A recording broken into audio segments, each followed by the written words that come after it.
Assalamualaikum warahmatullahi wabarakatuh. Di sini saya akan membahas tentang software atau biasa disebut dengan perangkat lunak. Ya, di sini ada daftar isinya. Kita langsung saja ya ke pengertian software. Nama lain software adalah perangkat lunak karena disebut juga sebagai perangkat lunak. Maka sifatnya pun berbeda dengan hardware atau perangkat keras. Jika perangkat keras adalah komponen nyata yang dapat dilihat dan disentuh secara langsung oleh manusia, maka software atau perangkat lunak tidak dapat disentuh dan dilihat secara fisik.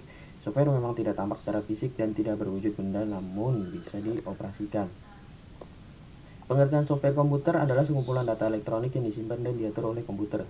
Data elektronik yang disimpan oleh komputer itu dapat berupa program atau instruksi yang akan menjalankan suatu perintah melalui software atau perangkat lunak. Inilah suatu komputer dapat menjalankan satu perintah. Fungsi sistem operasinya adalah pertama, membuat komputer menjadi lebih mudah dan menarik serta nyaman digunakan. Dua, memungkinkan sumber daya komputer digunakan secara efisien. Dan tiga, disusun atau diprogram untuk sedemikian rupa memungkinkan menerima perubahan atau pengembangan baru yang efektif dan efisien dengan pengujian sistem tanpa mengganggu layanan yang telah ada. Tidak hanya itu, fungsi sistem operasi komputer dibagi dalam tiga bagian, yaitu sebagai mediator, sebagai wadah, dan sebagai penerjemah. 1. Fungsi sistem operasi sebagai mediator adalah sistem operasi komputer menjadi penengah atau penghubung perangkat keras komputer hardware dengan perangkat lunak komputer, yaitu software.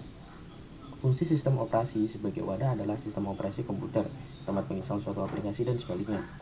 Fungsi sistem operasi komputer sebagai penerjemah adalah sistem operasi komputer melakukan proses penerjemahan bahasa program untuk ditampilkan ke layar monitor yang berupa kombinasi grafis dan teks. Fungsi umum sistem operasi. Resource Manager adalah pengelolaan sumber daya dan mengalokasikannya, misal memori, CPU, disk drive, dan perangkat lainnya. 2. Interface atau tatap muka, yaitu sebagai perantara antara pengguna dengan perangkat keras dengan menyediakan tampilan kepada pengguna yang lebih mudah dipahami dan bersahabat, user friendly.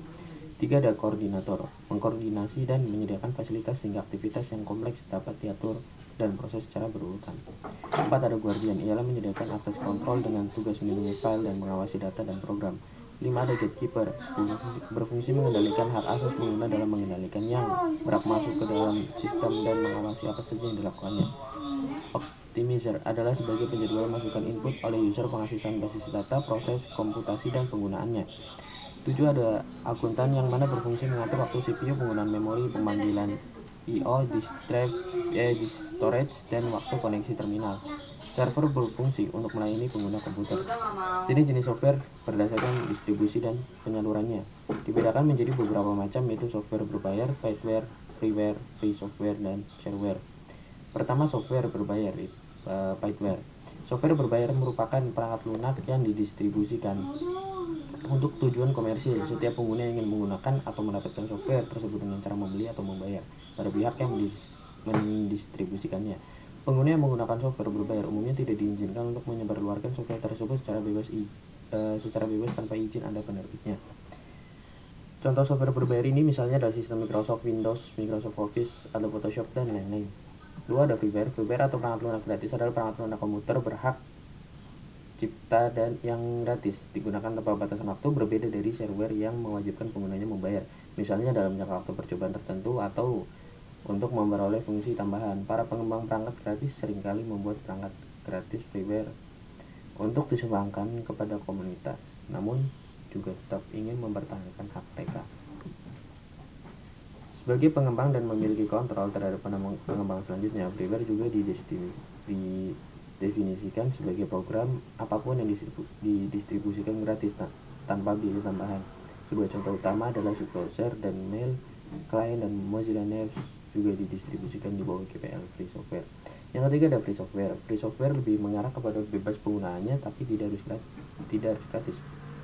Pada kenyataannya, namanya adalah karena bebas untuk mencoba perangkat lunak terbuka open source, dan di sanalah letak inti dari kebebasan program-program di bawah GPL. Sekali diperoleh dapat digunakan, misalnya dimodifikasi dan didistribusikan secara bebas.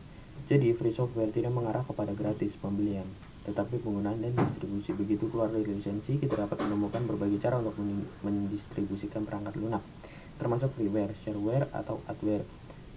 Klasifikasi ini memengaruhi cara di mana program dipasarkan dan independen dari lisensi perangkat lunak mana mereka berasal. Perbedaan yang nyata antara free software dan freeware. Konflik muncul dalam arti kata dalam bahasa Inggris yang berarti keduanya bebas dan gratis. Oleh karena itu dan sebagai yang disebutkan sebelumnya, free software tidak perlu bebas, sama seperti freeware tidak harus gratis. 4. Dari shareware. Shareware juga bebas, tapi tidak lebih dibatasi oleh waktu tertentu. Shareware adalah program terbatas didistribusikan baik dengan demonstrasi atau fitur evaluasi, dengan fitur atau fungsi yang terbatas, atau dengan menggunakan batas waktu yang ditetapkan, misalnya 30 hari. Dengan demikian memberikan pengguna kesempatan untuk menguji produk sebelum membeli dan membeli versi dari program. Ada dua tipe, yaitu OS Operating System dan AS Application System, sistem operasi dan sistem aplikasi. Sistem operasi yang pertama adalah sistem komponen pengolah piranti lunak dasar. Essential komponen tersusun sebagai pengelola sumber daya keras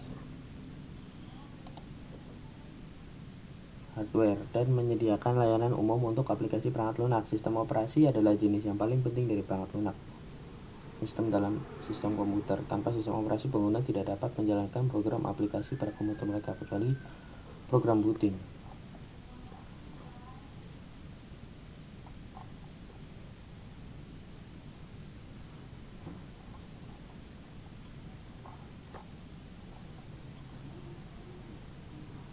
Ini merupakan contoh, yaitu ada Microsoft, ada juga Linux, ada juga Mac OS System.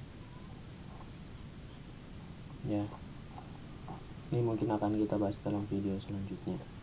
Oke, sekian, terima kasih.